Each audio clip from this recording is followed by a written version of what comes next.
how's it? Welcome back. So we just got back from our family vacation. We went up to Canada to go snowboarding, and it was really good. The snowboarding part was awesome, but it had a very rough start to it. But onto the snowboarding stuff first. So this was the first time where we got to go snowboarding, and then my older son could actually kind of just kick it with me on the mountain, and we can go do run together. I mean, we spent 3 full days, from basically once it opened at 8:30 all the way till when it closed, like 4 or 5 o'clock, going nonstop the whole time, just me and him hitting the mountains, where mama and our younger boy were off, doing like lessons and then going tubing and stuff like that.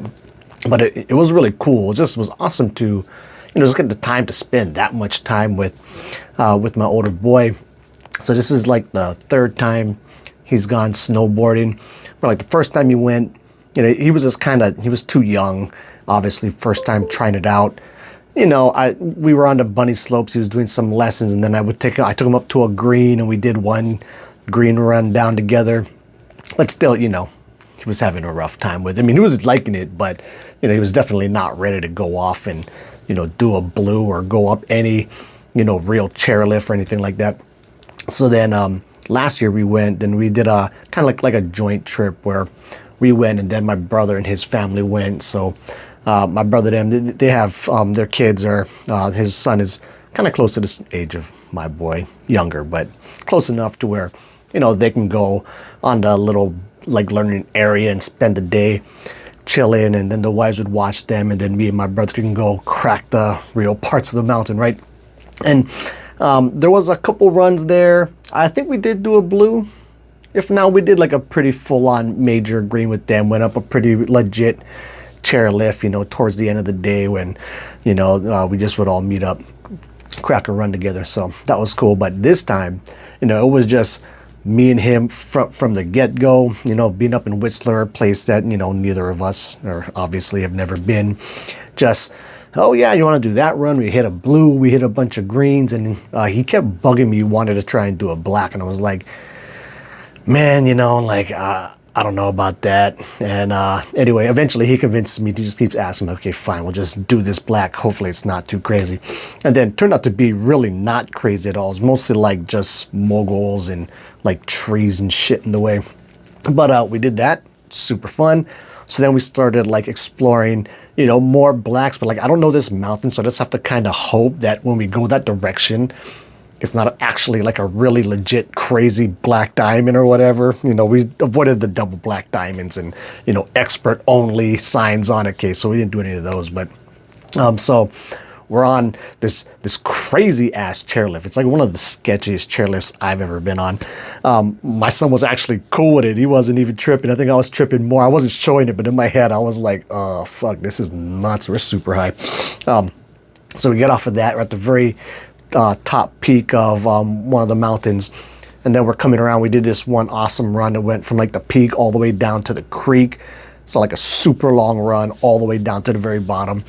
So a lot of fun runs up there. So anyway, we're going back up there, and then there was this one path that leads off towards the black, right? And there was another one that said like expert only black. And as we're going up this crazy chairlift, I can see some that are definitely blacks and are definitely way too crazy for us to do.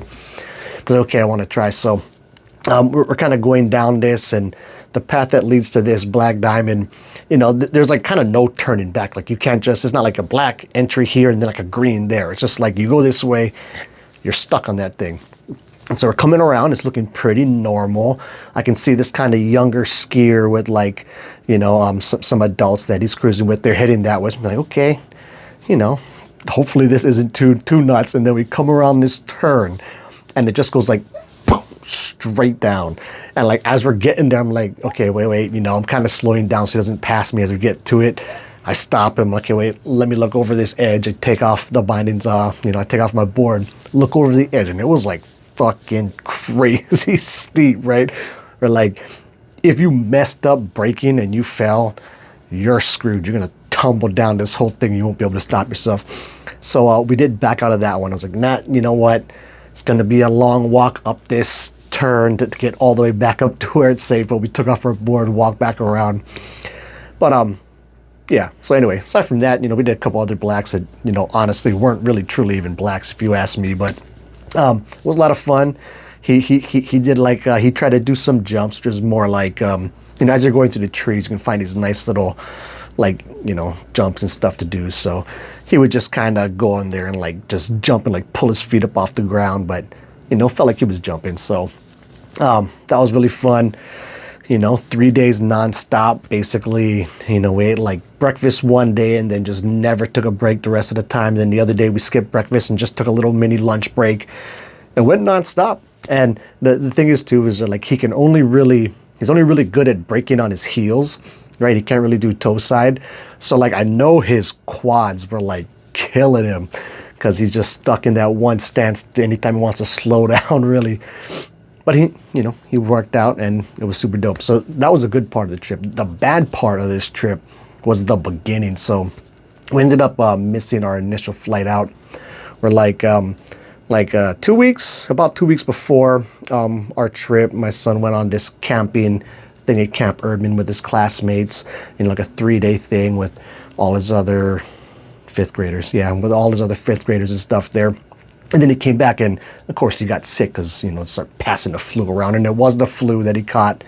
So he ends up catching it. We're all trying to kind of separate and stay far away from him. But nonetheless, I end up getting it like a good solid week before we actually were supposed to leave, right? So as I'm catching the fever, I'm thinking, I should be good in a week, right? He was only sick for like 4 days or something like that. But then for me, I had a really hard time kicking it. Like I ended up having a fever for like 8-9 days straight. But a couple days before we actually are about to leave, our younger son ends up catching it. First day, his fever's not too bad. He's still in a pretty good mood. But then the next day when we were actually supposed to fly out, he has like 103 fever. He's barfing. He's looking just real bad. So we're like, fuck. We might have to potentially cancel the whole trip. Like we definitely were going to push back our date to leave. But I was like, man, I've been sick for like a week. Hopefully he can kick it. I wasn't barfing. I had 103 fever or whatever, but I wasn't barfing. He was looking worse than me. But luckily for him is that once he ended up breaking his fever, it was done. So he was over it in like, 3-4 days or something like that. So we pushed back our flight a couple of days. And then I'm still rocking a fever at this point. But, we're not about just to eat all that money and just cancel this trip because of me. So I was like, okay, I'm just trying and pretend I'm not sick and freak people out on this plane. I know it's kind of bad, but, so the day when we're about to leave, or actually 2 days before, my eye started feeling kind of funny, right? And then like the day that we're going to leave, I'm thinking like, oh man, I got like pink eye, conjunctivitis, something's going on with one of my fucking eyes. And my wife is telling me like, go see the doctor. I'm like, man, I ain't gonna see a doctor now. We gotta leave already. I really should have though, because then I found out later all I would have had to do was like make a phone call and then they would have like prescribed me some eye medicine. I could have just fixed that shit, but I'm dumb. So, so we're getting there, we're catching the red eye. And then at some point, as we're actually, before we even got on the plane, we're still just kind of waiting, killing time to board. I touch my eye, and then I stupidly somehow touch my other eye, and then I end up getting like full-on conjunctivitis in like both my eyes, and it just started progressively getting like worse and worse. So we're boarding the plane, we're starting to fly out, my eyes are getting all screwed up, just progressively, getting worse. I can't sleep because my eyes are burning. Every time I close them, I get all this like gunk build up immediately, and it just, looked quite disgusting. Freaking out, these poor people sitting next to me on the plane. Anyway, so then I can't sleep, I'm awake for end up being awake for, well over 24 hours at this point. By the time we land, my wife won't drive when we go on these trips and stuff like that. So I'm stuck being the driver. So we get the car, I'm driving in like snow and rain. My eyes are all blurry every few seconds. I can't freaking see anything. We end up like doing this like 3+ hour drive to get out to the mountain with a few stops along the way. And then it gets so bad that we end up finding a pharmacy over there. And they have some stuff behind the counter that's essentially like, I guess, I mean, like prescription level stuff where it was behind the counter. You can't just get it like, you know, on the shelves. But luckily, my wife being a nurse and stuff like that, she's talking to the people. They ended up giving me these fancy eye drops. And so then, like, you know, they were kind of helping. I mean, honestly, I couldn't even tell if they were actually helping as my eyes were burning out of my face. But we get to the hotel room and, you know, it's cool. It's snowing. It's all nice. My kids want to go out and do all this stuff. I'm like, man, I did not sleep. I can't see. I have to like take Benadryl and like go to sleep right now. And then I slept for 15 hours straight after that, which was nuts. And as I was sleeping too, my back, like, I have a terrible back issues anyway. My back ends up like, if I sleep for a long time, my back can get really pissed off if I don't sleep in a very specific way, which if you've seen all my videos about how I set up my pillows and stuff normally at home, got like 8 pillows typically. So like at one point, my back was bothering me so much, I ended up like sleeping on the ground in like the fetal position, but like face down, not on my side. And I fell asleep and I woke up and my foot, I couldn't feel my foot. Like my right foot was just completely numb. And I was like, oh God, damn. And then I stood up, almost fell over. I couldn't feel my foot. And then as like the blood started going back to it, it actually kind of hurt, which was weird. But nonetheless, I was so tired, I fell asleep anyway. Yeah, so slept 15 hours, woke up the next morning, and was actually decently well. You know, my eyes still look kind of messed up, so I was kind of embarrassed to look at people and stuff. But, you know, the conjunctivitis-ness of it was basically going away. And, yeah, and then we started snowboarding. It's 3-day snowboarding. Did a bunch of other fun stuff and whatever on the trip. But, yeah. That's basically it. So it was a fun trip, and snowboarding is awesome. If you have conjunctivitis or something like that, listen to your wife, call the goddamn doctor and get that prescription. You know, you don't even have to go see the doctor. You can just do this stuff over the phone nowadays, apparently. So something important that I learned. Anyway, yeah, so that's it. Yeah, I don't got much videos in my backlog to post, so we'll see if I start feeling like shooting, you know, more videos. But anyway, the regular flow of content will get back kicking sooner or later. Anyway, and with that said, till the next video, keep your lucid dreaming practice legit.